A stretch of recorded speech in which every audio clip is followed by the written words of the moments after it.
Seja bem-vindo, meu irmão, minha irmã em Cristo. Hoje vamos refletir sobre algo muito procurado nos dias atuais, o estoicismo, essa filosofia antiga que ensina disciplina, coragem e controle das paixões. Mas vamos fazer isso a partir de uma chave profundamente cristã, as cartas de São Paulo, que dialogam com esse mundo greco-romano, mas revelam que a verdadeira sabedoria não está na força da razão humana, e sim na graça de Deus.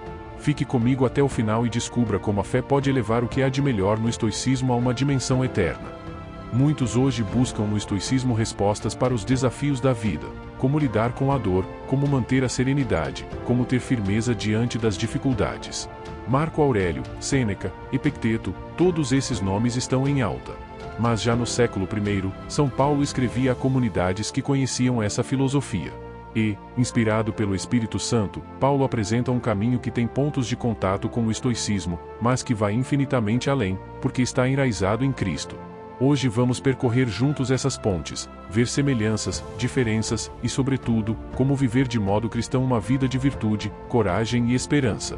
O apóstolo Paulo viveu em meio ao Império Romano, onde o estoicismo era a filosofia dominante entre os homens cultos. Os generais, senadores e até imperadores se inspiravam nessa visão. Para eles, a vida era cheia de dor, perdas e tragédias, e só os fortes de espírito poderiam manter a serenidade diante do caos. Paulo conhecia bem esse cenário. Ele pregava em cidades como Corinto, Atenas, Roma, centros de cultura filosófica. Não é por acaso que ele escreve: enquanto os judeus pedem sinais e os gregos buscam sabedoria, nós pregamos Cristo crucificado. 1 Cor 1,22, 23. Ele sabia que falava a um povo que valorizava a razão e o autodomínio. Por isso, em muitos momentos, Paulo usa imagens de atleta, de soldado, de guerreiro espiritual. Mas, ao contrário dos filósofos que confiavam apenas na força da mente, Paulo proclama: a vitória não é do orgulho humano, mas da graça de Deus. O estoicismo valoriza 4 grandes virtudes: sabedoria, coragem, justiça e temperança. Curiosamente, essas também são chamadas de virtudes cardeais pela tradição cristã. Mas Paulo mostra que sozinhas, sem a graça, elas não se sustentam. O estoico diz: domine suas paixões. Paulo diz: deixai-vos conduzir pelo Espírito, e não satisfareis os desejos da carne. GL 5,16. O estoico busca coragem diante da morte. Paulo proclama: para mim, viver é Cristo, e morrer é lucro. FL 1,21. O estoico ensina a suportar a dor com firmeza. Paulo testemunha: quando sou fraco, então é que sou forte. 2 Cor 12,10. O estoico busca justiça pela razão. Paulo lembra: a justiça de Deus se manifesta pela fé em Jesus Cristo, para todos os que creem. RM 3,22. Perceba a diferença? O cristão não confia apenas em sua razão ou disciplina, mas se abre a uma força maior, a graça que vem de Deus. A visão cristã do sofrimento. O sofrimento é um ponto central. Para o estoico, ele deve ser tolerado, suportado com firmeza, como uma prova da grandeza da alma. Para Paulo, o sofrimento não é apenas suportado, ele é transformado em união com Cristo. Ele escreve: completo na minha carne o que falta às tribulações de Cristo, em favor do seu corpo, que é a Igreja. CL 1,24. Isso é mais do que suportar. É dar sentido sobrenatural à dor, é participar da cruz de Cristo.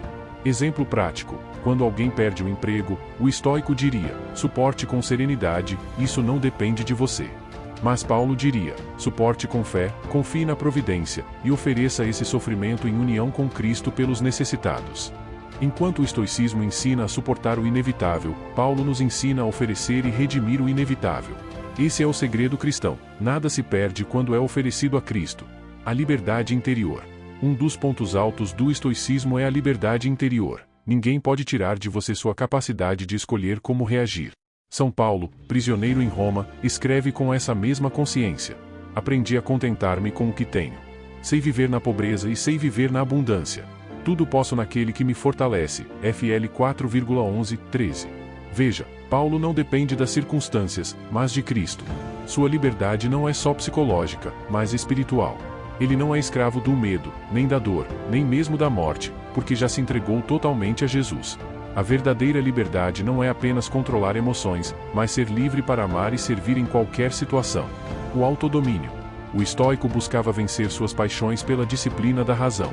São Paulo concorda que é preciso autodomínio, mas mostra que ele é fruto do Espírito Santo. O fruto do Espírito é amor, alegria, paz, paciência, benignidade, bondade, fidelidade, mansidão e domínio de si. GL 5,22, 23. O cristão não luta sozinho contra as paixões. Ele não é apenas um guerreiro interior, é alguém que, unido a Cristo, recebe o Espírito como força para dominar suas inclinações e viver na liberdade dos filhos de Deus. Agora, como trazer isso para o dia a dia? Aqui vão 5 práticas inspiradas em Paulo, que dialogam com a disciplina estoica mas são elevadas pela fé. Aceite a realidade com fé. O estoico diria, aceite o destino. Paulo diz, tudo concorre para o bem daqueles que amam a Deus, RM 8,28.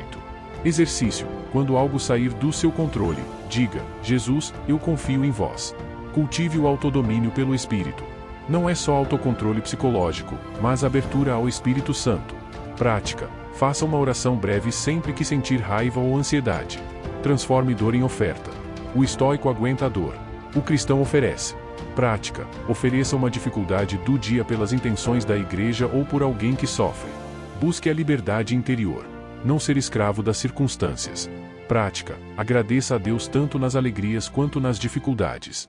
Oriente tudo para o amor. O fim do cristão não é a serenidade, mas a caridade. Prática, pergunte-se diariamente, hoje, amei mais do que ontem. Essas práticas formam um verdadeiro treinamento espiritual cristão, que supera o simples estoicismo e nos conduz ao caminho da santidade. Meu irmão, minha irmã, a disciplina estoica pode nos inspirar, mas em Cristo encontramos a plenitude. Não somos apenas guerreiros que suportam a vida, mas filhos de Deus chamados à santidade, movidos pelo Espírito e sustentados pela graça. Eu te convido a praticar, nesta semana, um desses exercícios, aceitar a realidade com fé, oferecer a dor, ou buscar o autodomínio pelo Espírito. Depois volte aqui e partilhe nos comentários, como foi sua experiência. Assim nos ajudamos mutuamente no caminho da fé.